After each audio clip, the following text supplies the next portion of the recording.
everyone, it's Raquel Bowman here, and today I thought I'd start my video a little bit differently for you. So I'm doing a layout for Hip Kit Club, and as you saw at the beginning of this video, the layout is for the sketch challenge. And what I loved about the sketch challenge was, as you can see here, here's the sketch, is that I really like the design with the arrowheads going inwards. I thought it really makes a focus of your photo and draws your attention to your photo because all of those arrowheads are pointing inwards. And what I've used is the July cut files. So these are the cut files that are going to be released by Ashley for July.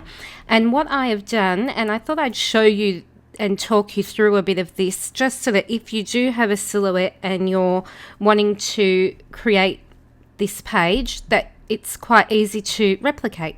So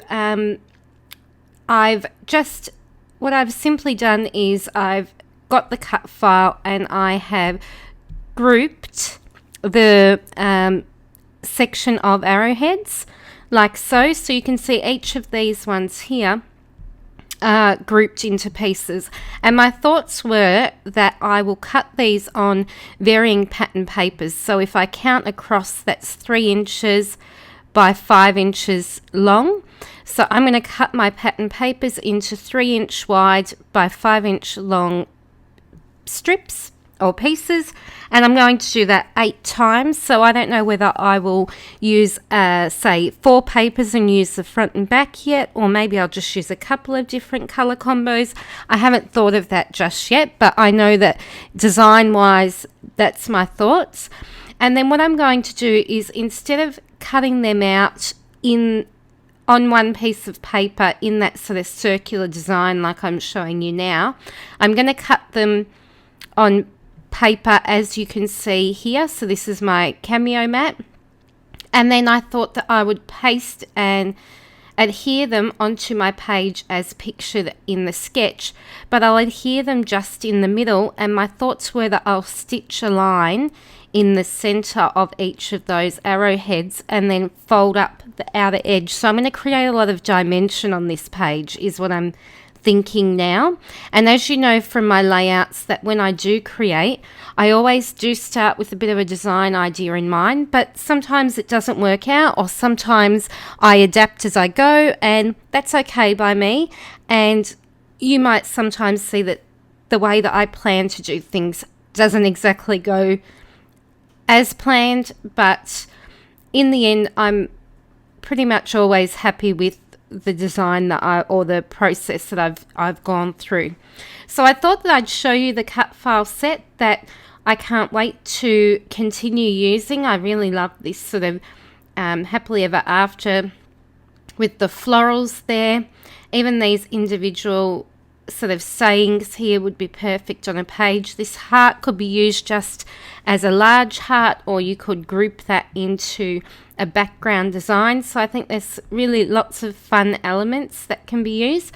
But for this layout, I'm just simply going to cut my pattern papers into 3x5 strips, and what I do is I apply them to my mat like this. So I'll cut one 3x5 piece of paper and stick it here.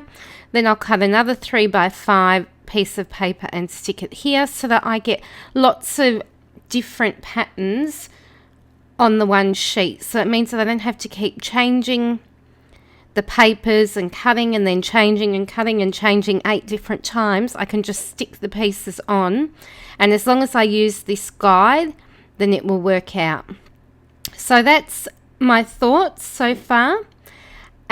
I've got the sketch to go by. I'm not sure if I'll use a portrait or a landscape photo like the sketch yet, and I'm not sure which bits and pieces from the June kit I will use either, but I'm happy to not know that until I begin my process, as long as I have an idea in mind.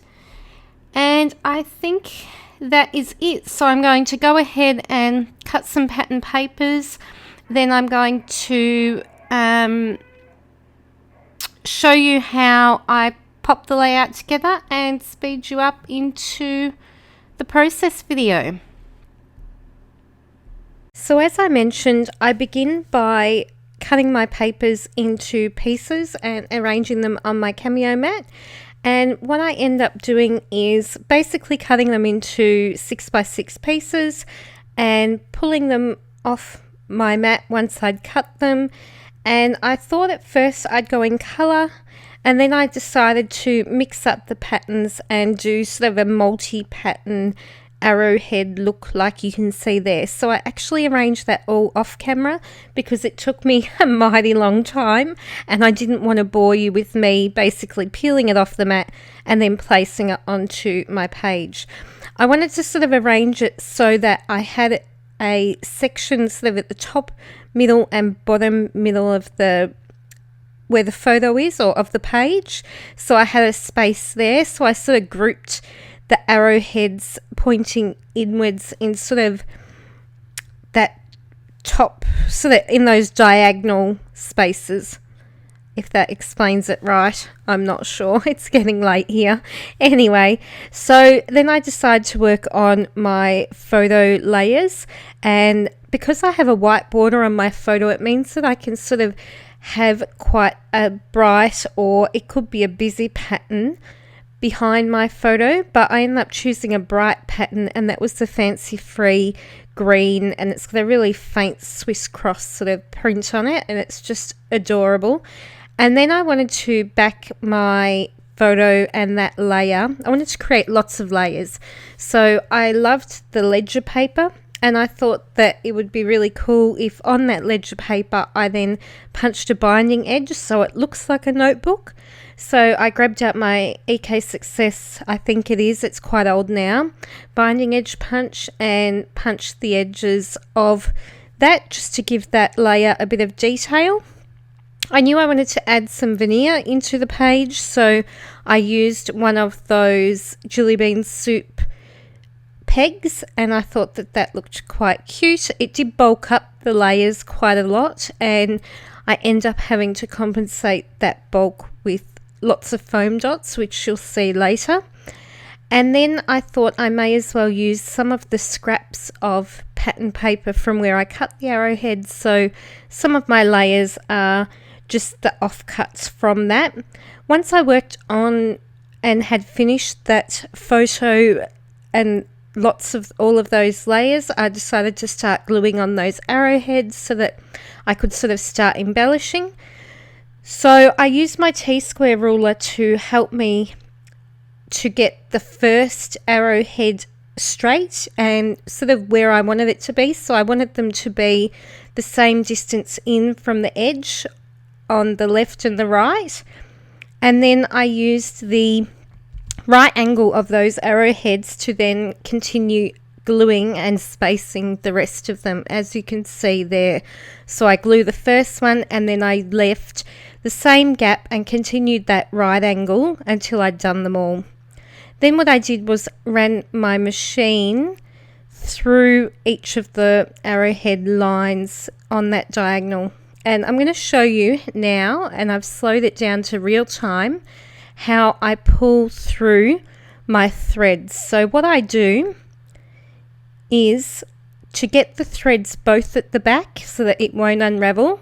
If you look here, I pull it and it forms a loop, and then if I just pull that thread through all the way where that loop is, it will pull through the thread from that top side to the back, and then I secure it with some sticky tape. So that means that, you know, through the movement of my page or it going in and out of albums, it's not going to unravel at all, and it's going to stay secure and stay stitched nicely. So that's just a little tip for you. And now what I'm doing is I've adhered my photo layers. I put a doily from my stash at the back of those layers, and then, as I mentioned before, I have to add quite a thick foam adhesive, so my regular foam sheet wasn't going to be thick enough to reach the same level or height as the back of that peg, so I had to use quite a thick foam dot to adhere that photo layer to the page. Now what I'm going to be working on is embellishing. So as you can see to the top and to the right of my page, I've already gathered together some of the embellishments that I thought might work with my color combination of papers. So I grabbed out some silver because I thought that could be my pop of bling or my sort of difference on the page, and then I've gathered some of the Project Life ephemera, which had sort of a green or a pink or an aqua or mint coloured to it, as well as black. And at the top I've gathered any of the exclusives that I thought might work as well. So I start by sort of clustering and grouping things on a diagonal. So to the top left of the page I've gathered together some of the ephemera, and I've adhered it either with foam or with just my fine line adhesive. And I also use some of the Jelly Bean Soup veneer, and the one with the heart in the top left corner I've actually backed with some pink pattern paper so that heart stands out. That happiness font is from the exclusive ephemera, and I adhered that with foam tape so that sticks up quite, it adds quite a lot of dimension, which I liked.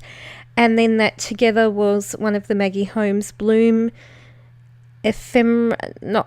rubber charms, I think they're called, and that was just adhered down with my liquid adhesive as well. I absolutely love these pink paisley buttons, and I think that I'm on to maybe my third pack now, and I never thought that I'd be a button person, but I really like that they keep that round element on a page, and they're just a nice addition, and I love the colours too. I then typed some journaling with my typewriter, of course, and I've just sort of typed up about that photo, and it was just a cute moment of my kiddies sharing an afternoon tea and laughing and giggling and just being their gorgeous self. So I sort of typed, I can't even remember what I typed now, but just sort of documenting that moment. And I adhere that down on the diagonal as well. I actually was going to place that below the happiness in the middle, but it just off balanced my layout, so I kept it on that diagonal. And that is pretty much it. Don't forget to join in the sketch challenge at Hip Kit Club for July. So this is based on the sketch as you saw at the start, and I'll be back soon with some more videos. Thanks for watching, everyone. Bye.